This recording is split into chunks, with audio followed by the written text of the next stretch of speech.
Well, welcome back to See, Hear, Love on this Motivational Monday. I'm your host, Melinda, and I'm joined by my wonderful co-host, Cheryl and Joanna. Hi, ladies.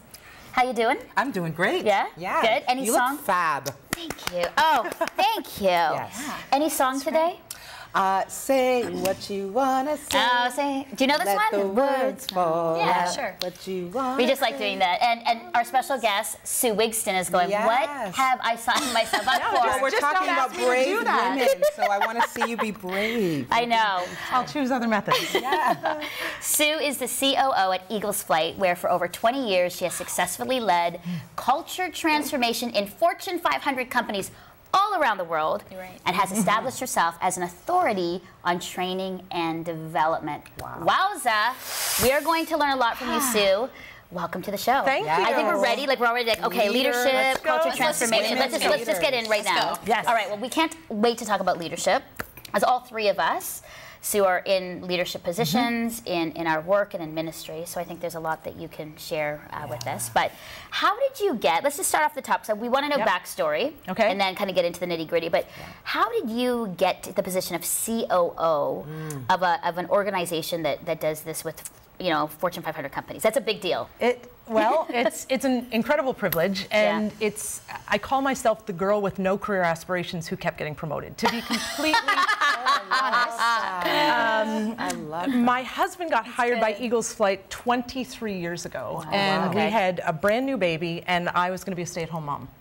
And I had just a little tiny bit in the backstory. I had wanted to be a teacher, and I'd actually quit university because I had a paralyzing fear of public speaking, and I decided to become an accountant and wanted to be behind the scenes. And he got hired at Eagles Flight, and I went and I watched one of their, I experienced one of their programs called Gold of the Desert Kings.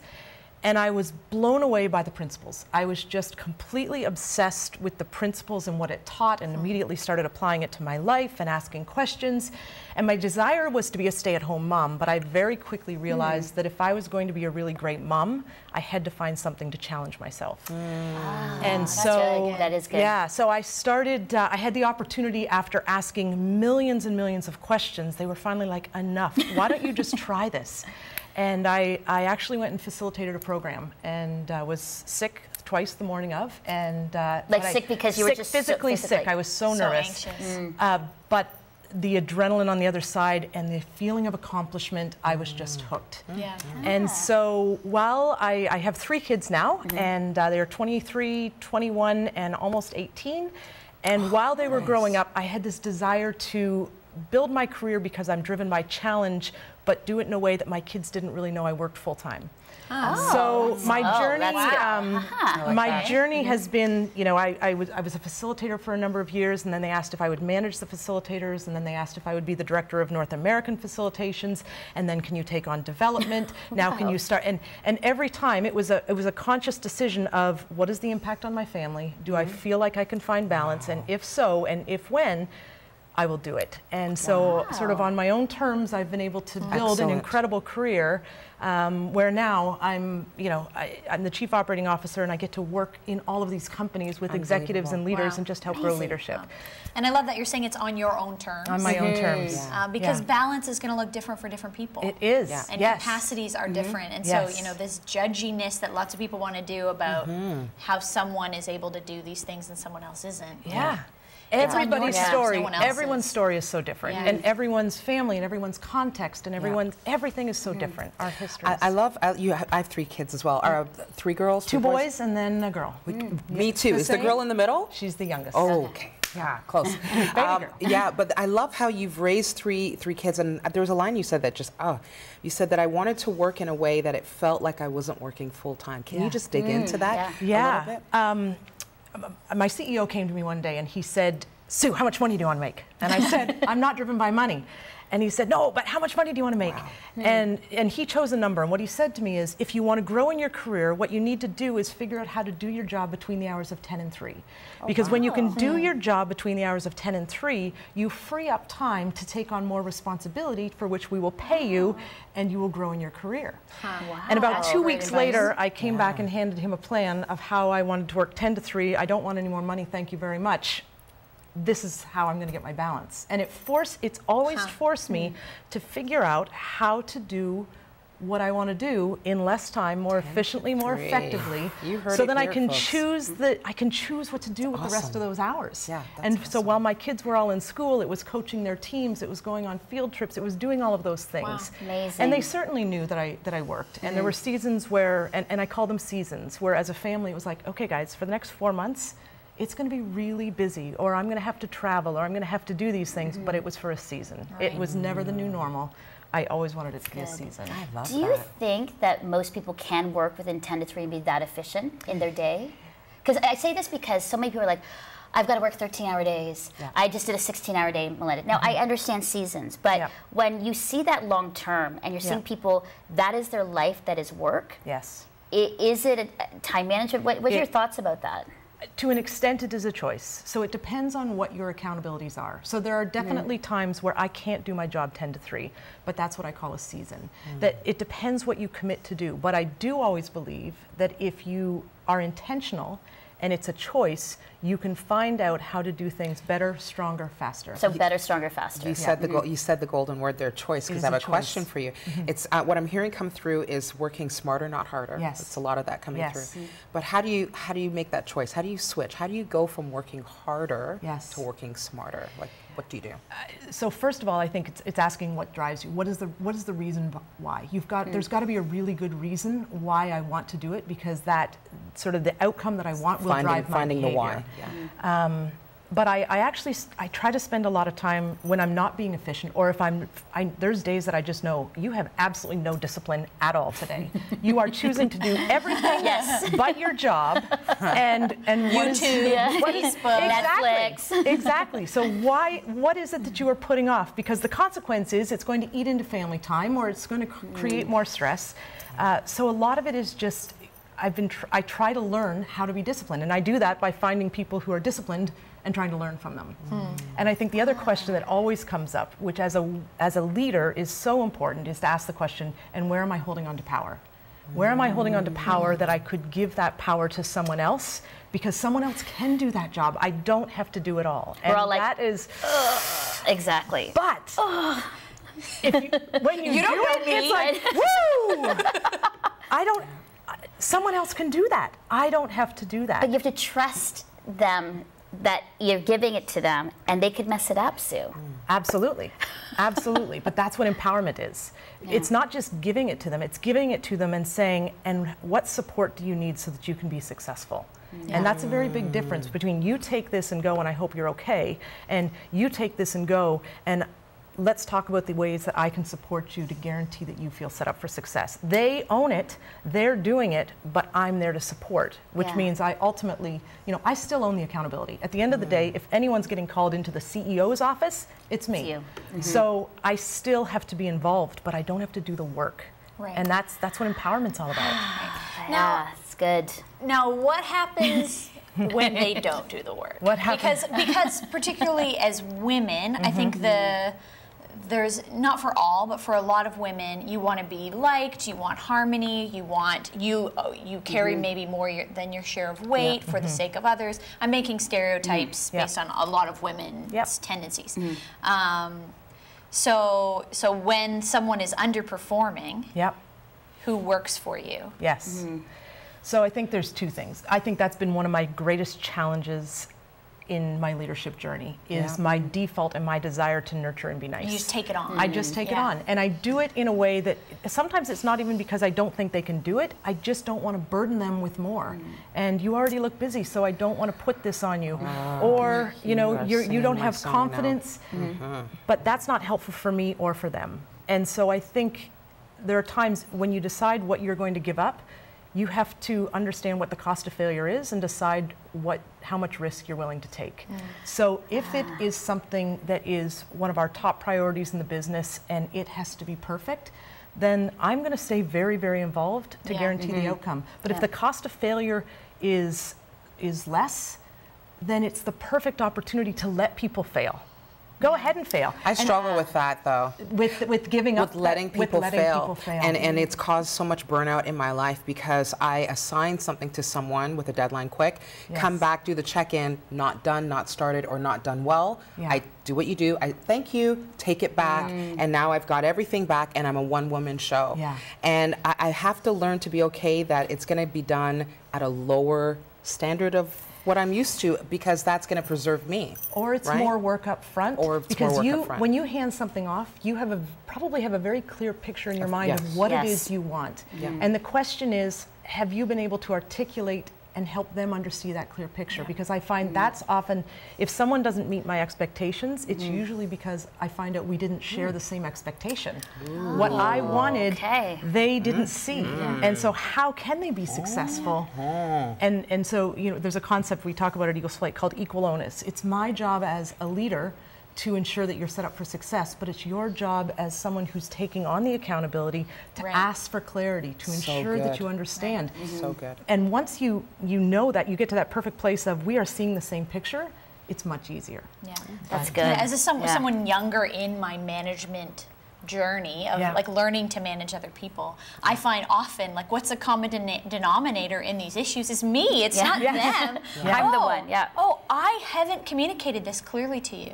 I haven't raised the bar high enough for you to push for something. I haven't shown you enough of the vision for you to come on board in a way that's going to have you engage at a bigger level, so you will put that extra hour in, or you will meet the higher standard. And so then rather than taking it back on, saying like, okay, actually, it's my fault that you don't get this. It's like a whoa, You know, we've talked about some of the challenges that we face, and you know, we've been talking about this. But Sue, talk more about some of the challenges as a woman in leadership that you've had to face, and how have you overcome that? Because I know we all individually have those, but what have you personally faced as a challenge? So I think when I think about my challenges, what I've truly realized is most of my challenges are actually my own issues. They're not challenges that other people put in front of me or expect of me. They are challenges that I have sort of created myself. So they are, it's fear, it's thinking I'm not good enough, I'm not smart enough, people aren't going to want to listen to me, I don't have enough experience. All of those things have been my own fears that have been the things that have held me back. But you know, in my organization, I feel so supported. I feel so supported by the other executives. I feel supported by the teams. I feel set up for success by the organization because I feel like we are so connected. But one of the things I have learned, especially when I go out into these other organizations, and sometimes I'm working with executives who I think I have no right to be in the room here with you, is what my little inner voice is saying. And one of the little tricks that I've taught myself is never walk into a room and assume, because of your position, your title, how long you've been doing something, your experience, that someone's assuming you're an 8 out of 10. Go into the room and try to read very quickly and understand whether they think you're a 2, a 4, a 6, an 8, or a 10. And my journey and my objective is still to get to a 10, but it's so important to understand where they're putting me. So if I walk into a group of women, they're probably giving me a bit more of the benefit of the doubt, and I'm probably maybe starting at a 6, and now I have to ask myself, what can I do to earn their respect and gain credibility? To the 10. But if I assume I'm a 6, but they're actually putting me at a 2, then if I don't manage all of those objections before a 6, I'm done. So it's okay if I'm a 2. I just need to get to a 10. Wow, that's a big one. And managing that. Okay, I'm processing that. You are one incredibly strong woman. I've got goosebumps over here because I love strong women. I gravitate to strong women. Everything. But I have a question for you. Is it easy for you to be a strong woman, or difficult for you to be a strong woman in your world, and why? Has it been easy or has it been difficult? I would say, I hope this comes across right. I would say it's been easy, but here's why. Because what drives me is my genuine love for people. I'm not driven by, you know, what people say or necessarily think about me. I'm driven by the impact that I can have in people's lives. And because that's what drives me, I feel like it's easy, because every day I just get to live my passion. That's what I'm doing. I just want to go out and love people. That's it. And by doing that, I'm the girl with no career aspirations who's continually been promoted because I've just been able to follow my passions. I would say if my ultimate goal was to achieve a certain status and constantly be fighting for more and never feel satisfied, I think I would look back and say, wow, the journey's been hard. The journey's been hard. So do you have a story for us? I mean, you're going into all these, I know you can't mention them by name specifically, but an illustration of how you've come in at a 2 and you've moved it to a 10, or you've been able to sort of love people into their own betterment. Yeah, so, training and development, you've probably all been in those situations where you walk into a room and you're looking at a room full of hostages. Most people, I love it. Yeah. most people don't want to be there, or even if they see you as a consultant. So sometimes I'm not facilitating, I'm there as a consultant. And they are very skeptical of, what are you trying to sell me? Yeah. What are you trying to do? What are you trying to know? I had a situation not too long ago that I walked into a CEO's office and I was there to talk about empowerment. And 3 people came running in the room 5 minutes before he was supposed to be there to give me a heads up. And the heads up they were trying to give me is, he is coming to grill you quickly. And he does not want any introductions, and he is just going to try to get to the heart of what he thinks you know. And before they could get those words in the warning out, he rushes into the room and just immediately starts, pounding me with questions, and why are you here, and what do you think you can do for us, and why are you better than anybody else?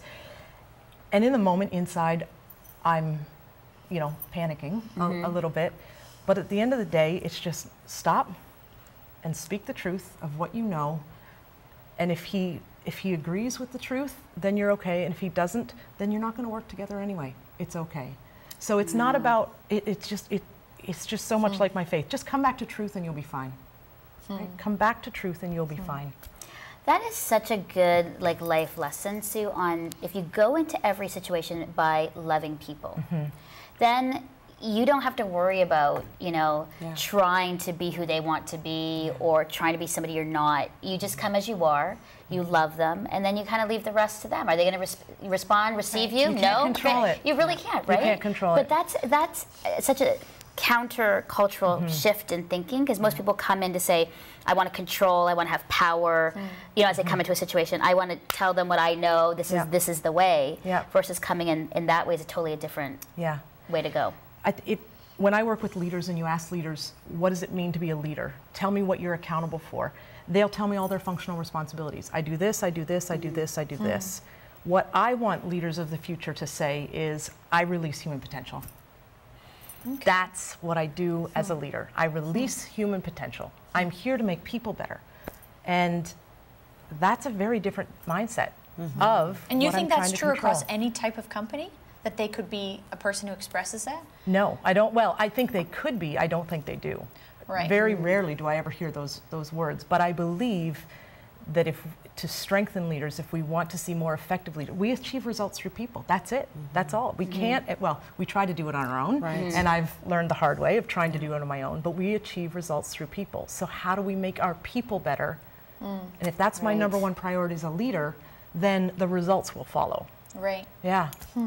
So, sorry. So what do you know about yourself now?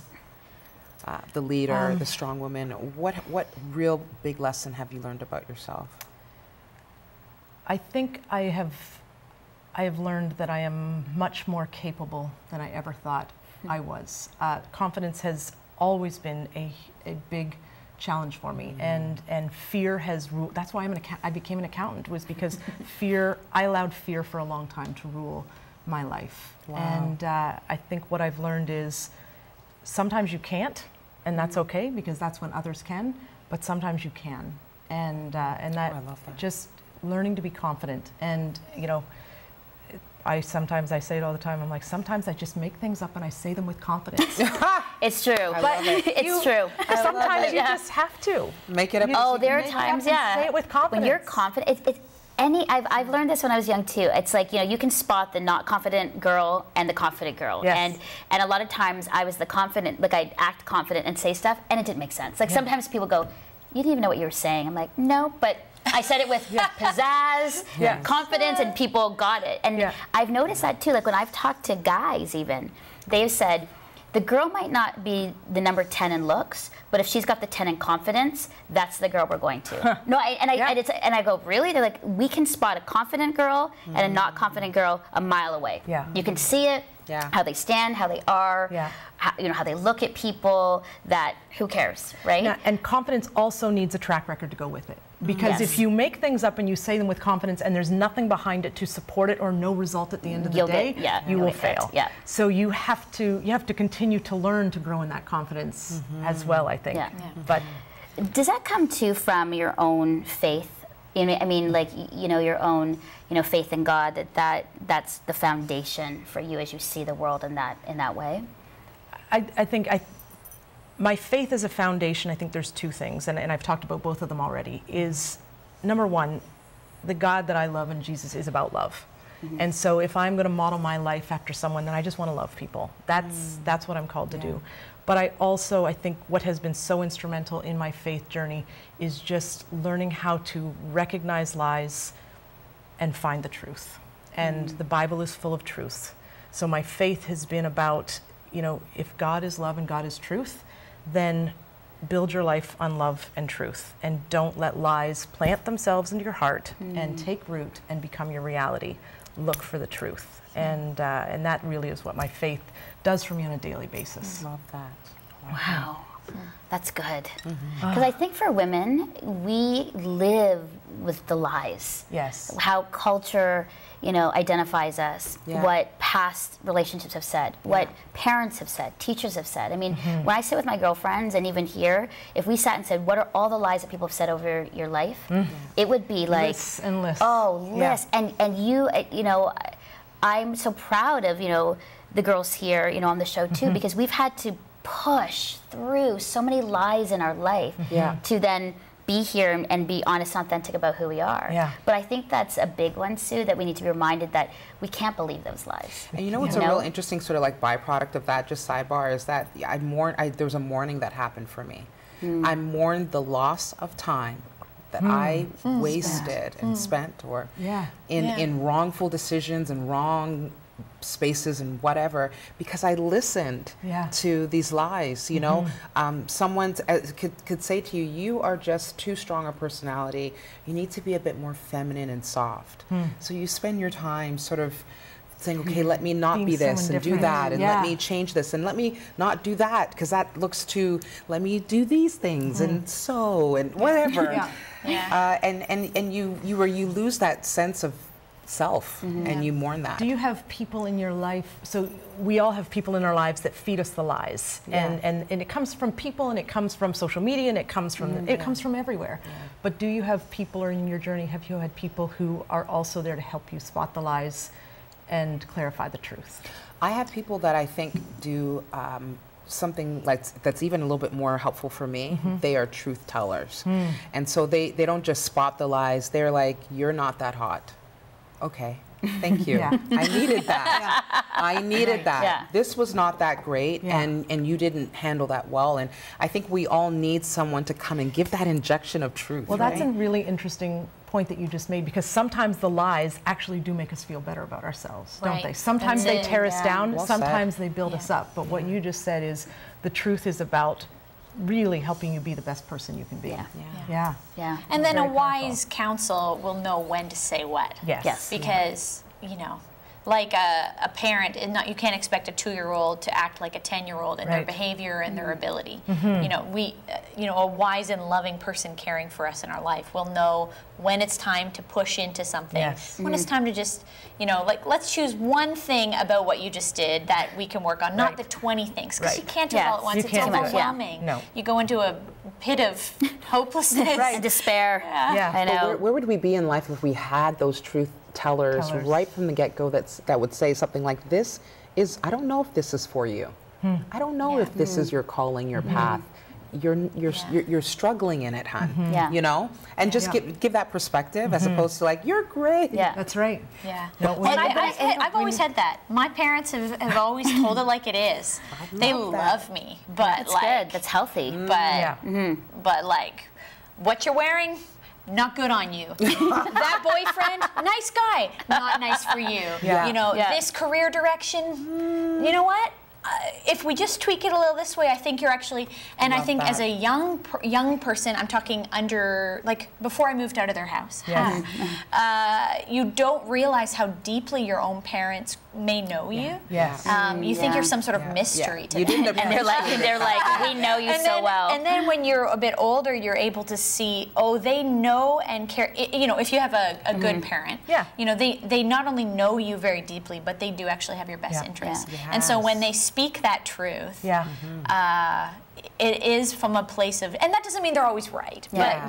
but they're a voice you should really pay attention to Yeah. if you have the kinds of parents that I do, Yeah. where they're like, It's the same as leadership. Yeah. A parent's job is to release human potential of Yeah. their kids, and if that's where they're coming from, then even though it may hurt, it is about making you better. Yeah. See, and that's key because, you know, so as we finish up the show, you know, there's a lot of young women watching, and a lot of them are looking at their life and going, you know, God is leading me into places of leadership, and they're scared, and they have no idea if they're going to be supported, if their parents will like it, if their church will be supported. I mean, there's so many things that women have to wrestle through as they go through leadership.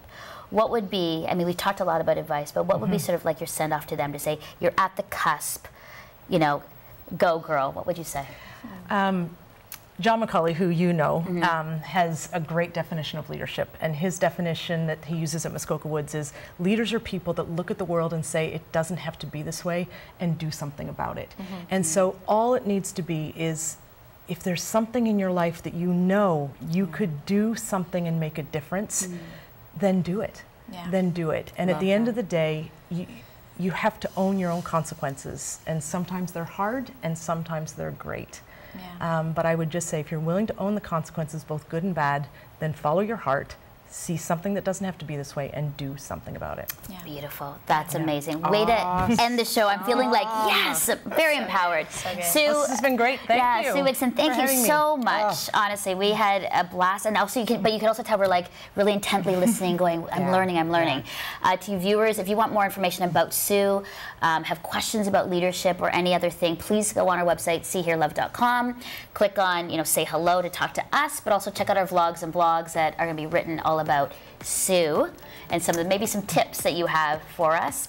And thanks again for being with us. We love doing this, learning together, and we hope you viewers are learning with us as well. So until next time, have a great day, and we will see you soon. Bye-bye.